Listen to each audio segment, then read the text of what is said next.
session. I wanted to pop on here quick because today is the very last day to sign up for the Half-Halts workshop. So the link should be either above or below.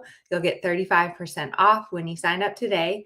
But I wanted to come on here just to talk a little bit about half-halts because half-halts are something that we don't understand very well collectively.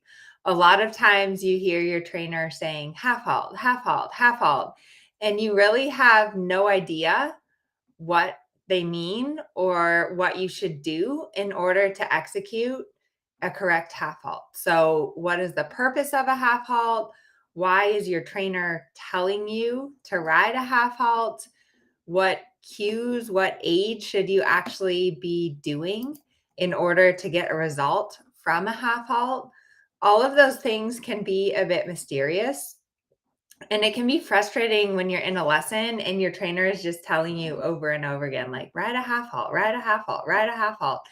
And you don't really understand why they're telling you to ride a half halt or what you should do to get the result that your trainer is actually expecting you to have.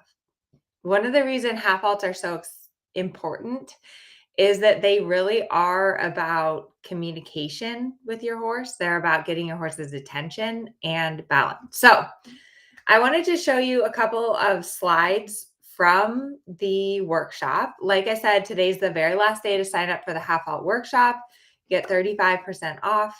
And there's a ton of great information inside the workshop because half halts are something that you could talk for like days and days about. There's so much information and knowledge and so many intricate details about half halts. But I wanted to give you just like a quick 5-minute lecture on half halts because I think it will help you. So let me share my screen. I haven't done screen share before, so I was practicing to see if I can do it. Okay, so I think you all should be able to see now my slide on half halts. This is the definition of a half halt from USCF.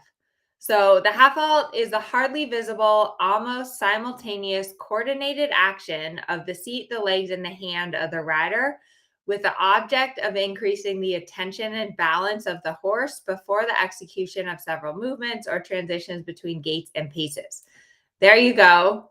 That is the definition of a half halt. And that alone, I hope, will help to clarify it for you because just by understanding the purpose of the half halt, the definition of the half halt, at least now when your trainer tells you to half halt, you know you want to get your horse's attention first and foremost, and then you want to help your horse balance, which means they need to engage a little more of the hind end and lift a little bit more of the front end. Now, as far as the aids, this definition mentions seat, leg, hand.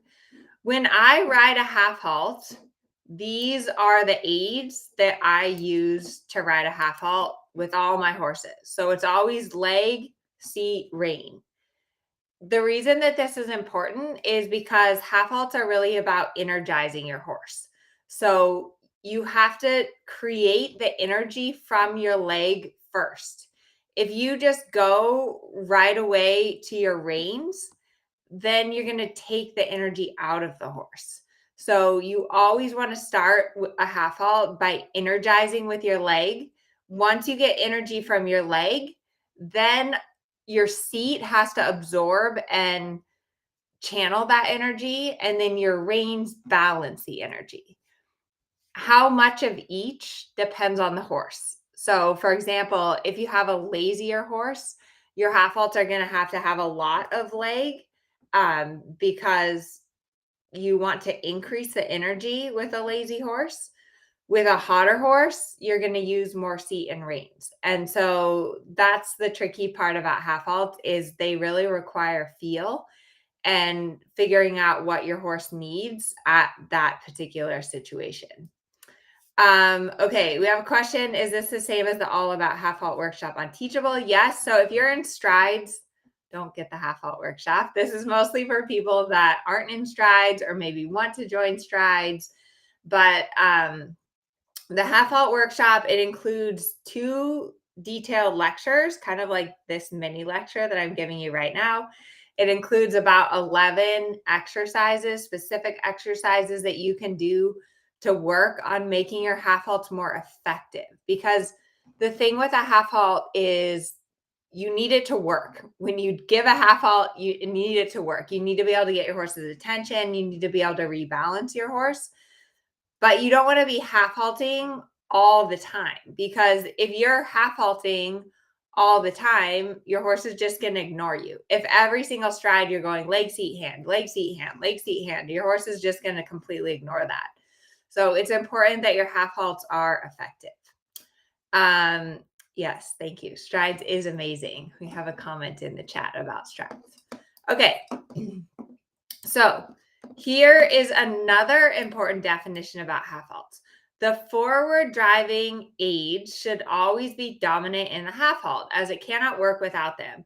It can only fulfill its purpose if the hind legs are asked to come closer to the horse's center of gravity, and if the horse is pushed on a straight line into both and on a circle into the outside rein. So that again is a really important thing to know. And like I said, half halts are about creating energy in your horse. They're really about energizing your horse. And that's one reason that half halts are a little bit complicated, is because when we hear half halt, we think of half of a halt, which isn't really true. Like half halts are about energizing and really creating the energy in your horse so that you can do something, so that you can do a corner or a turn or a circle or any of those things. And so I think that that is just always really, really important to remember.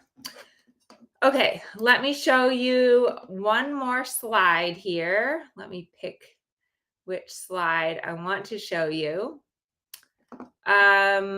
Okay, I'm going to show you this slide because I think that this is an important one, which is mental half halts, the mental side of half halts, because a big part of a half halt is getting your horse's attention so that you could ride a transition, do a turn, like basically telling your horse, hey, listen up, something's coming. Or to compare it, you could also compare it to punctuation when you're reading a book, like a period or a new paragraph, so that something different is happening. That really is a half halt. And one way that I know whether or not I have my horse's attention is by looking at their ears. So let me know if you're watching here live, if you ever watch your horse's ears when you're riding. I hope you do. If you don't, pay attention to your horse's ears next time. When your horse's ears are like pricked and looking outside of the arena, they're usually not paying very much attention to you. And so one thing that I watch for is if I put my inside leg on, I want to be able to get my horse's inside ear to kind of look back at me. And that is a half halt. I mean, it's just as simple as that. Is like I put my inside leg on, I'm like, hey, pay attention to my inside leg. My horse's ear turns back towards me, and I have their attention. So then I can ask for something. So, anyways, I hope that this little preview has helped you. I'm going to stop my screen sharing. And I hope that you'll join our workshop on half halts. Today's the last day. You get 35% off. And I hope you're having a really wonderful Sunday. I just got home from the barn. My favorite thing on Sundays is to go to the barn, ride my horses. It was really hot. And then when I got home, I got like freezing cold and had to put on a sweatshirt. So it's crazy weather. But yeah, I definitely have been thinking about my half halts, the effectiveness of my half halts. I thought about counting how many half halts I rode this morning on Harvey, but I think it would have been too many to keep track of. And so, yeah, have a wonderful weekend. Celebrate your successes with your horse. It's always important to focus on the improvements. And if you're in the training scale, we have our lecture on straightness this afternoon. If you're in strides, we have our lecture on engagement Tuesday afternoon. So I have a busy week of lectures. which I always really enjoy teaching everyone and helping you learn about the theory of riding because it does really help you with riding itself. So have a wonderful day and we'll see you soon.